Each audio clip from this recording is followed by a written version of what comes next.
The pale lights of the docking bay flickered as the shuttle from Altara 4 gently settled onto the metallic floor with a soft hiss of depressurizing airlocks.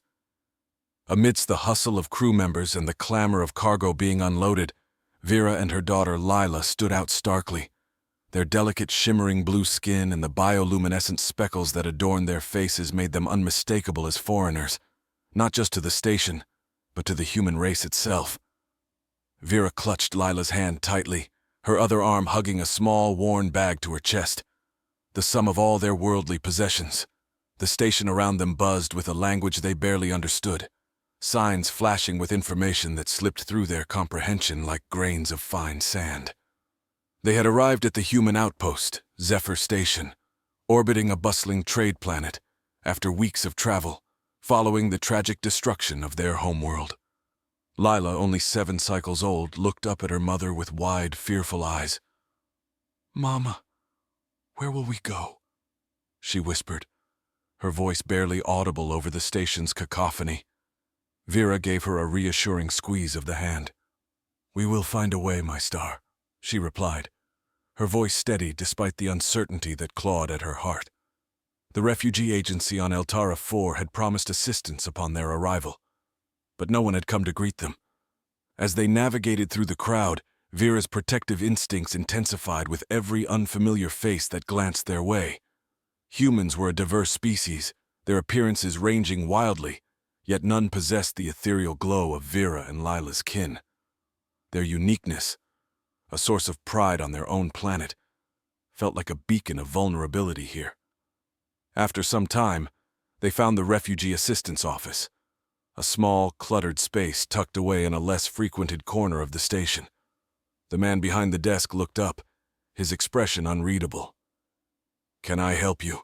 he asked in accented galactic standard, the common language supposed to bridge species across the cosmos. Vera stepped forward, her voice faltering slightly. "I am Vera, and this is Lila. We were told to report here for assistance," she explained, her grip tightening on the bag. The man frowned, tapping at his datapad. "Let me check," he muttered, scrolling through what seemed like endless entries.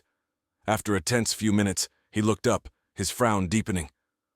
"There's no record of you," he declared, his tone implying the conversation was over. Panic surged through Vera, but she fought to keep her voice calm. "There must be some mistake. We have traveled from Altara 4, as per the coordination with your office," she insisted, her voice gaining strength as she spoke. The man sighed and gestured for them to sit. "This happens sometimes," he admitted reluctantly. "Paperwork gets lost, but without records you'll have to wait for us to sort this out. Could take a day, could take a week." A week! The word echoed ominously in Vera's mind. A week with no place to stay, no resources, and a frightened child depending on her. Seeing the despair on Vera's face, the man softened slightly. "Look, I can't do much officially right now, but there's a shelter on the lower levels. They might have a spot open." "Thank you," Vera murmured, her relief palpable yet tempered with the burden of their uncertainty. They left the office with directions to the shelter, a beacon of hope in their immediate sea of despair. The shelter was a far cry from the comforts of their past life, but it was warm and safe.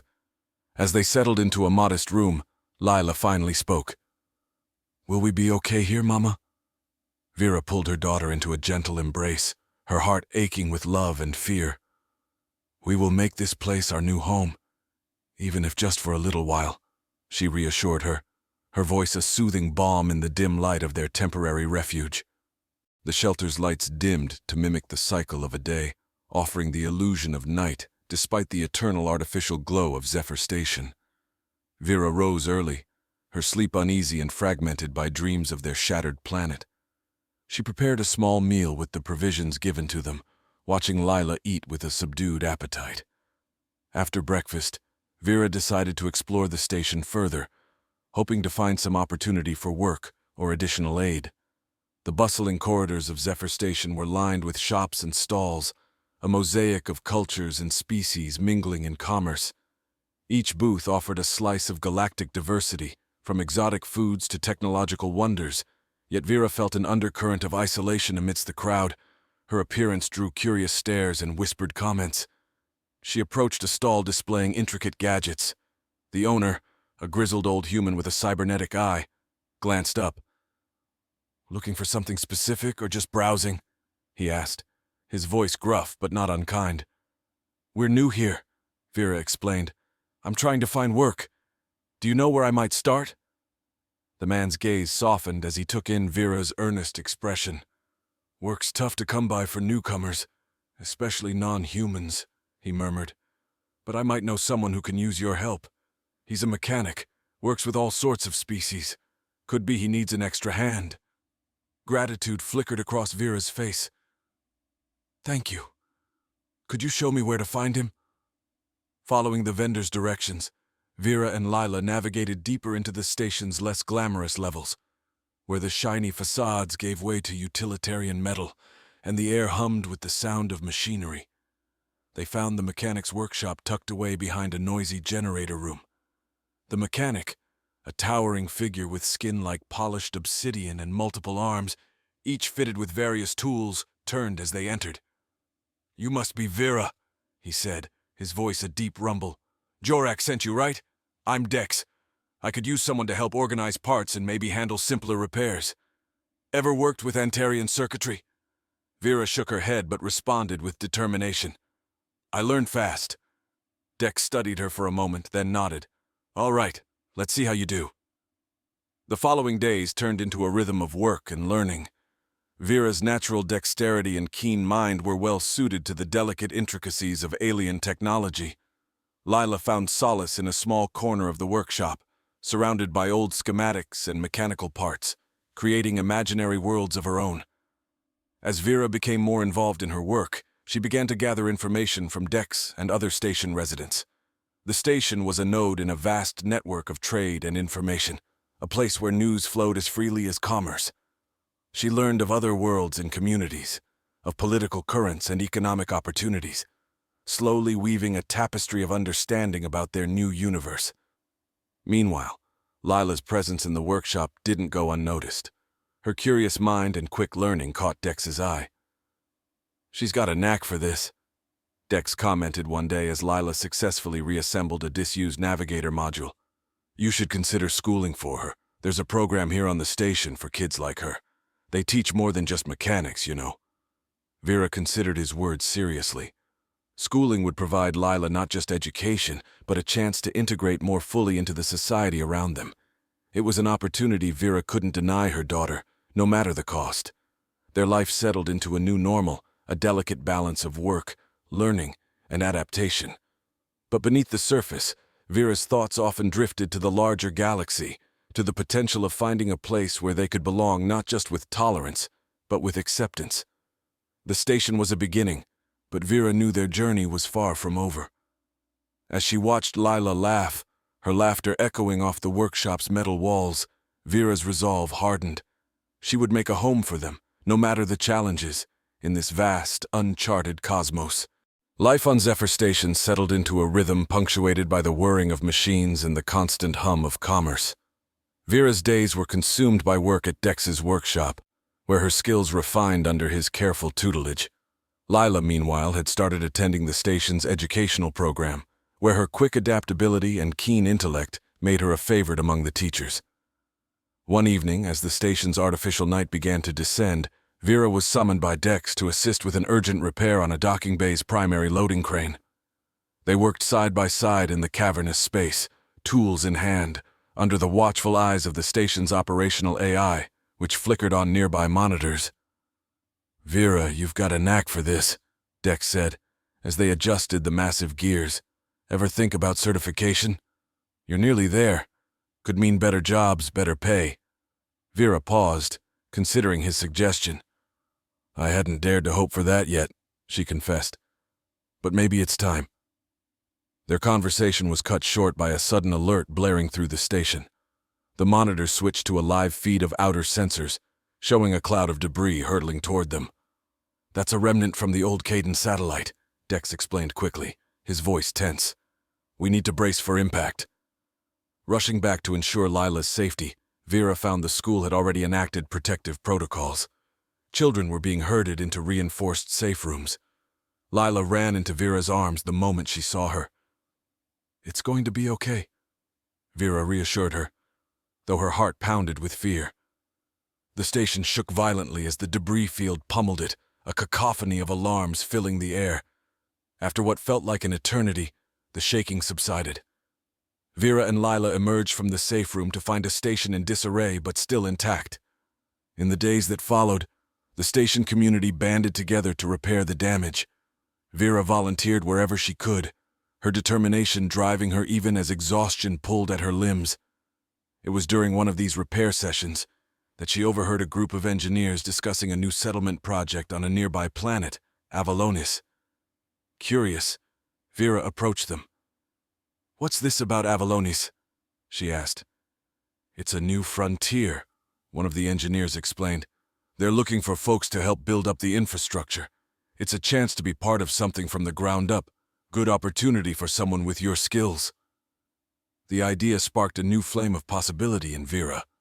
A new world could mean a new start, a place where she and Lila could lay down roots, far from the impermanence and shadows of their refugee status. Over the next few weeks, Vera gathered information about Avalonis.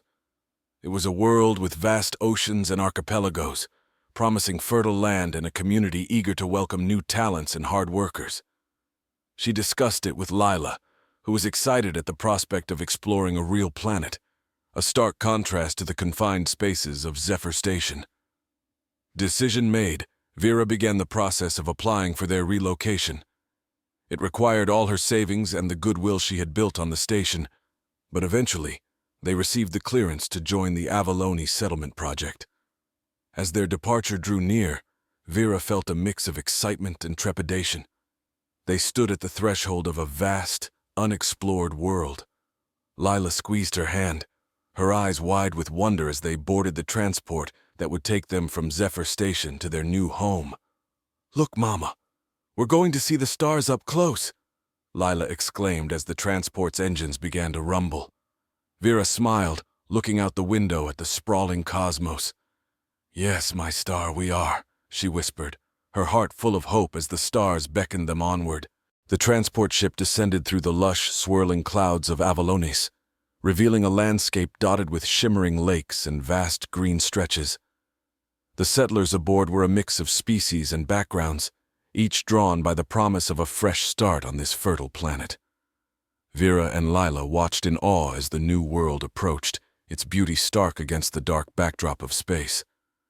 When the ship landed, they were greeted by representatives of the Avalonis Development Authority, beings of various shapes and sizes, all united by their role in this burgeoning community. "Welcome to Avalonis," the lead representative, a tall, plant-like creature named Thalrin, extended his limbs in greeting.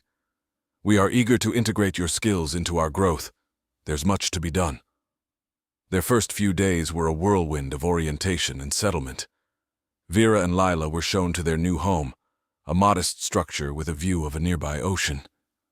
The house was part of a newly constructed village designed to blend with the natural environment, minimizing ecological impact while providing comfort and technology.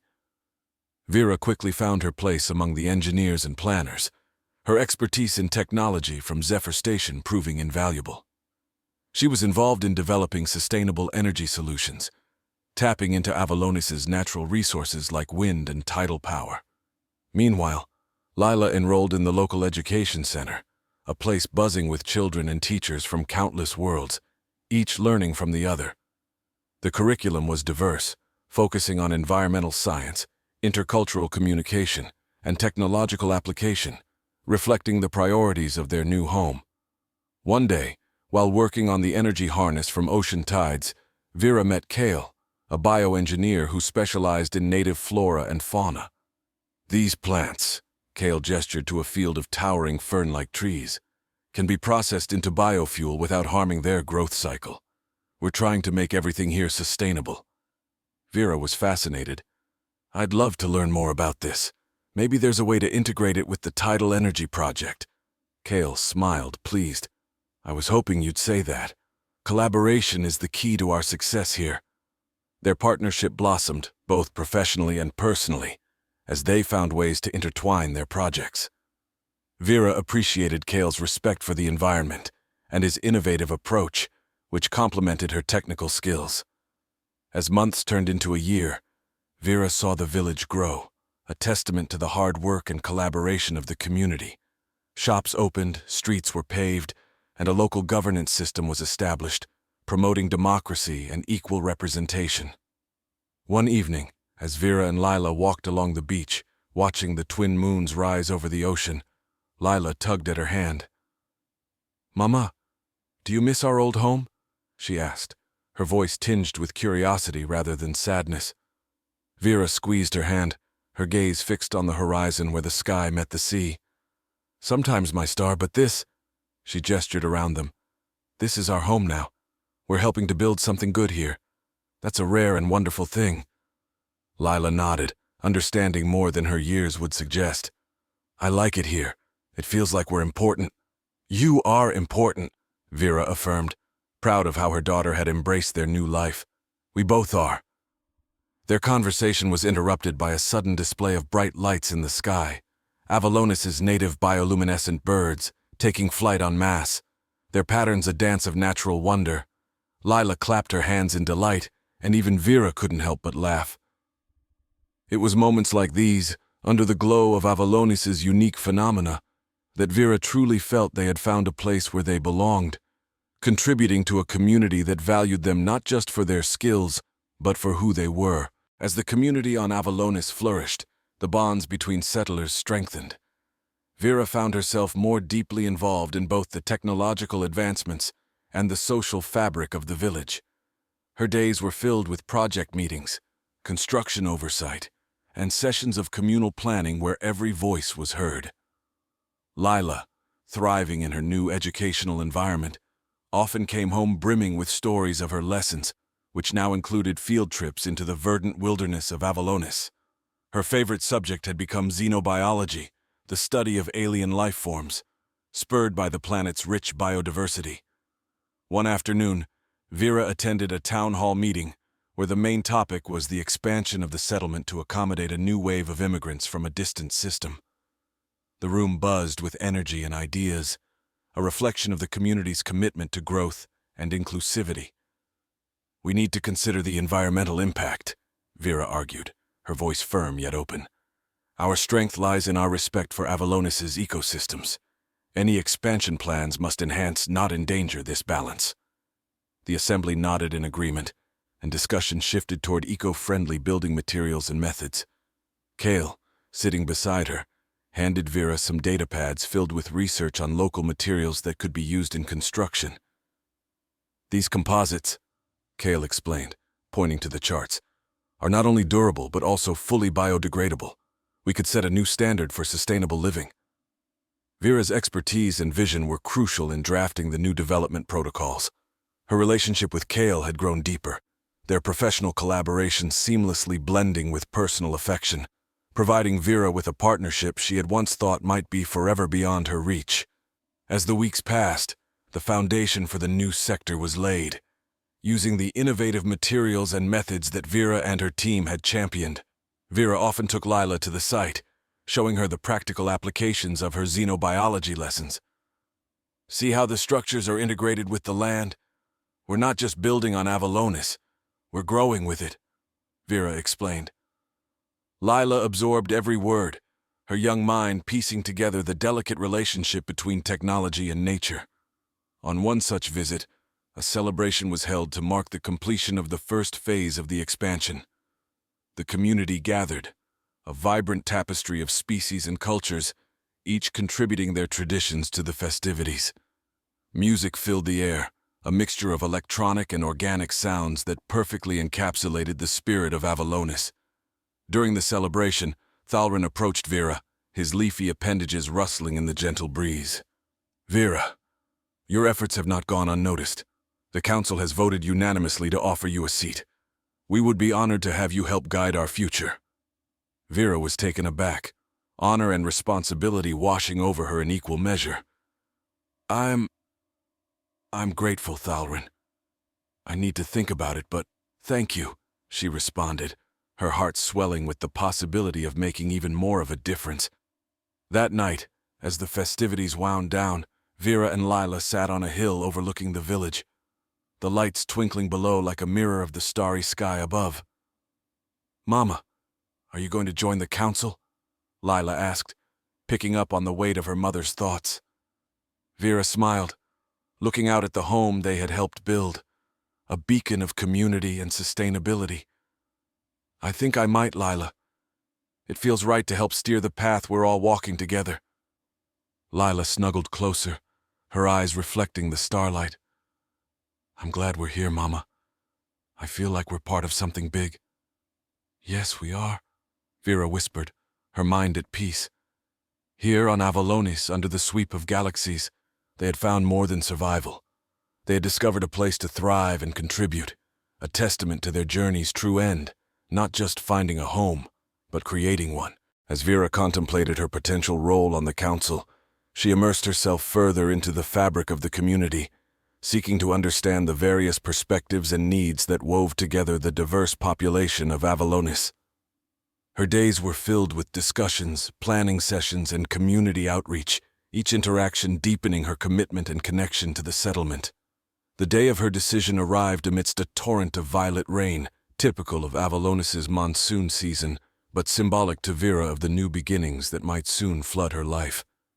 Inside the community center, where the council convened, Vera took her place among the members, her presence a strong testament to her journey from refugee to community leader. "I accept the position," Vera stated, her voice resonant and sure. "I promise to serve with integrity, to uphold our values of sustainability and inclusivity, and to always consider the welfare of both our people and our planet."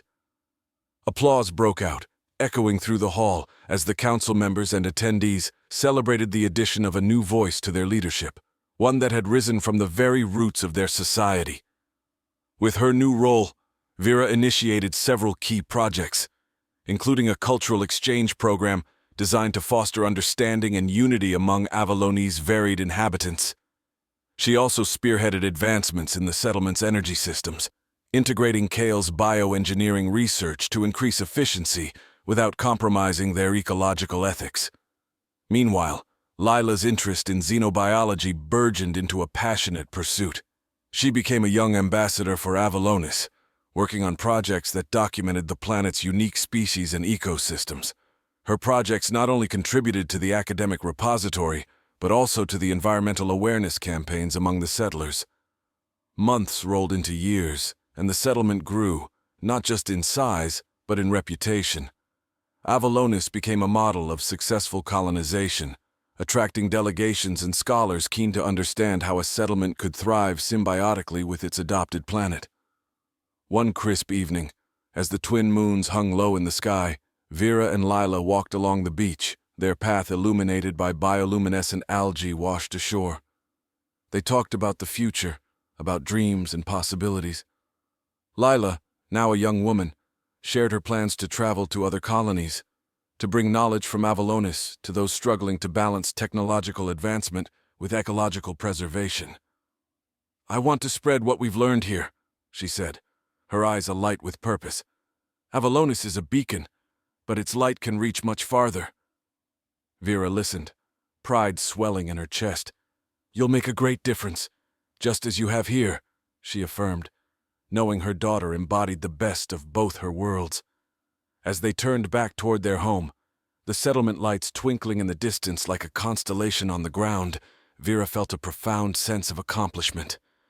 Avalonis was more than a place. It was a living, thriving testament to the power of resilience and vision. Lila squeezed her hand, her voice soft but filled with conviction. "Together we've helped shape a world, Mama." "Yes, and we'll continue to do so, each in our own way," Vera responded, her heart full.